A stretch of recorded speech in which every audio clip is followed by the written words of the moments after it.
Hi friends, இன்றைக்கி பார்த்திங்கன்னா சூப்பரான ஒரு ரெசிபியாகிட்டு நான் வந்திருக்கிறேன். ஒரு ஸ்நாக்ஸ் ரெசிபி தான் இது. வந்துட்டு பார்த்திங்கன்னா ரொம்பவே ஹெல்தி. அப்படியே பார்த்திங்கன்னா ரெண்டு பொருள் இருந்தால் சூப்பராக நமக்கு பண்ணிவிடலாம். இதுக்கு பார்த்திங்கன்னா முதல்ல வந்துட்டு வேர்க்கடலை ஒரு பேனில் போட்டு நல்லாவே ட்ரை ரோஸ்ட் பண்ணி எடுத்துக்கோங்க.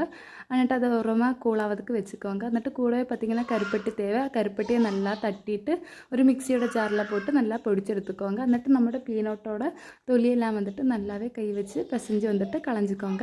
வந்துட்டு நம்மளோட மிக்சியோட ஜார்லேயே பார்த்திங்கன்னா இந்த கருப்பட்டியும் பீனட்டையும் போட்டு நல்லாவே பல்ஸ் கொடுத்து வேணும் அரைக்கிறதுக்கு. ஒற்றை ஸ்பீடில் வந்துட்டு அரைக்கக்கூடாது. பல்ஸ் கொடுத்து அரைச்சி எடுத்துக்கிட்டா நம்மளோட சூப்பரான ஒரு ஸ்நாக்ஸ் வந்துட்டு ரெடி ஆகிடும். இது வந்துட்டு இப்படியே சாப்பிடலாம். கொஞ்சம் கூட பானியாக வந்துட்டு நம்ம கருப்பட்டியை சேர்த்தோம்னா பார்த்திங்கன்னா நமக்கு பவுல்ஸ் ஆகிட்டு எடுத்துடலாம். நான் வந்துட்டு இப்படியே தான் எடுத்துருக்கிறேன். இது பார்த்திங்கன்னா நமக்கு பாலில் கூட மிக்ஸ் பண்ணி கொடுக்கலாம், ஹெல்த் மிக்ஸ் போல். அப்போ சூப்பர் டேஸ்டியாகவே இருக்குது. எல்லோரும் ட்ரை பண்ணி பாருங்கள். பிடிச்சிருந்தா வீடியோ லைக் பண்ண மறந்துடாதீங்க. அப்படியே சேனலை சப்ஸ்கிரைப் பண்ணிக்கோங்க. நெக்ஸ்ட்